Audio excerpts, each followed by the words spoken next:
les 10 méga transferts auxquels on va assister en 2022. Bonjour à tous les amis, c'est le sujet de cette vidéo. On l'avait fait l'an dernier, on a vu quand même pas mal de résultats positifs puisqu'on avait annoncé le départ de Lionel Messi. On s'était trompé sur quelques dossiers puisqu'on avait annoncé le départ de Kylian Mbappé. Cette année, on va essayer de faire un 10 sur 10. J'ai préparé ma liste avec pour moi les 10 plus gros transferts auxquels on va assister en 2022. Le mercato 2021 a été complètement dingue et je pense que le cru 2022 va être tout aussi exceptionnel.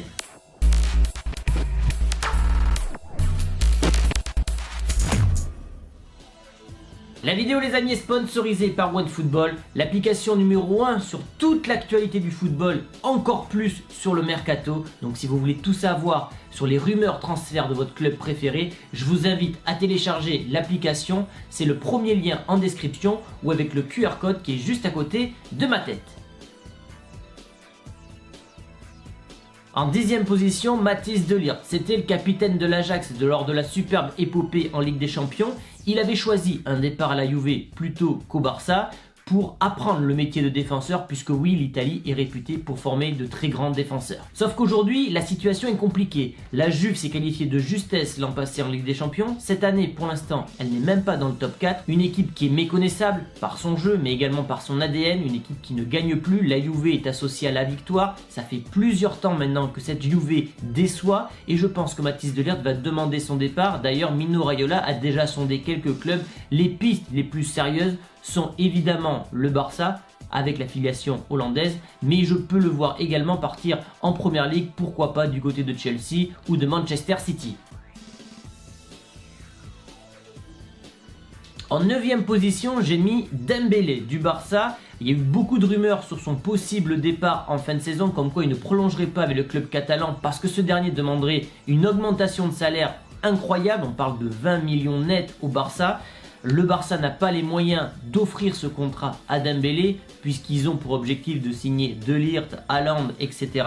Et quand on connaît le goût de Dembélé pour l'argent, je pense que ce dernier va choisir cette deuxième option et va partir en Première Ligue, soit du côté de Manchester United, soit du côté de Newcastle si ce club se maintient. Bref, un départ de Dembélé en 2022 est plus que possible.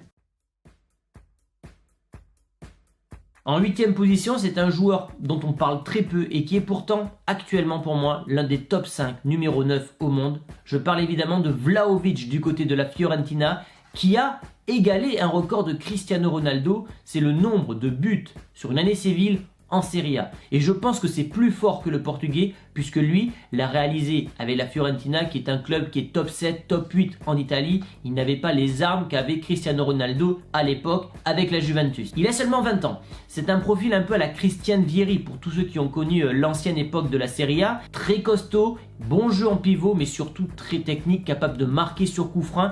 Il a une palette ultra complète. Beaucoup de clubs sont sur ce joueur. On parle d'Arsenal qui aurait fait une offre de 55 millions actuellement plus Torreira. On parle également du Barça en cas d'échec sur le dossier Haaland, mais on parle également de Tottenham avec Antonio Conte. Vlahovic sera un acteur majeur du mercato 2022, sachant que ce dernier a un contrat qui se termine en 2023, comme De Ligt, et qui ne veut pas prolonger avec la Fiorentina. En 7e position, j'ai mis Paul Pogba. Il est en fin de contrat en juin 2022 avec Manchester United. Les Red Devils ne vont certainement pas se qualifier en Ligue des Champions. Il n'est pas dans les plans de Rangnick, il est souvent blessé, il n'est plus concerné par le projet de Manchester. Un départ est annoncé, 2 clubs sont sur lui. On parle du PSG évidemment, parce que c'est un Français, c'est une star, c'est un champion du monde. Mais on parle également d'un retour à la Juve. Dites-moi où jouera Paul Pogba l'année prochaine. À la 6e place, Paulo Dybala, un joueur que j'adore mais qui malheureusement ces dernières années est beaucoup trop blessé. Son contrat lui aussi se termine en 2022 et pourtant personne n'en parle. Alors il est très attaché à la vieille dame, mais si la Juventus ne se qualifie pas en Ligue des Champions en fin de saison, pas sûr que l'Argentin reste du côté de Turin. Personnellement, je vois 2 cibles potentielles. Je vois Tottenham et Manchester United. Dites-moi pareil, où vous voyez Dybala jouer l'année prochaine en cas de départ. À la 5e place, j'ai mis Wirtz. Alors je ne sais pas si vous le connaissez tous, c'est le jeune crack qui joue à Leverkusen. Il est évalué à 70 millions d'euros et je le vois tout simplement être le successeur d'Erling Haaland du côté de Dortmund. Même si on sait de manière officielle que Manchester United est intéressé par son profil, il est encore très jeune et je le vois rester encore quelques années en Allemagne avant pourquoi pas d'aller découvrir d'autres championnats européens plus tard. Un petit gabarit 1m76 mais c'est peut-être le numéro 9 allemand qui manquait à la Mannschaft depuis plusieurs années voire générations. C'est vrai que l'Allemagne ne sort plus de grands numéro 9 depuis des années et je pense qu'elle tient en Wirtz le successeur d'Oliver Bierhoff, Gerd Müller, etc. À la 4e place, je vois un départ de Lukaku, après évidemment l'interview scandale qu'il a fait cette semaine, comme quoi il voulait retourner à l'Inter Milan, comme quoi il n'était pas content de son statut à Chelsea, amende de 500 000 €, grosse dispute avec Tuchel, je ne le vois pas dans ces conditions continuer du côté des Blues, peut-être que les supporters vont le prendre en grippe, reste à savoir qui va pouvoir débourser plus de 100 millions d'euros et offrir 20 millions de salaire aux Belges, mais j'ai du mal à le voir continuer, certaines rumeurs l'annonçaient à Tottenham. J'ai du mal à croire que Chelsea va renforcer un rival direct à la qualification en Ligue des Champions. Je vois mal l'Inter pouvoir débourser 100 millions d'euros pour le rapatrier. Mais je pense que l'avenir de Lukaku du côté de Chelsea est très incertain après cette sortie quand même très déplacée, il faut le reconnaître, de Lukaku avec la presse italienne. 3e place, c'est un risque que je prends, mais je vois Cristiano Ronaldo quitter Manchester seulement une année après son fameux comeback. Pourquoi? Parce que Manchester United va avoir beaucoup de mal pour aller chercher cette 4e place en Ligue des Champions. Ils ont encore perdu hier soir contre les Wolves. J'ai du mal à imaginer Ronaldo ne pas jouer la Champions League, même à 37, même à 38 ans. On connaît l'ego du joueur, on sait qu'il va vouloir jouer cette compétition phare pour continuer à écrire sa légende.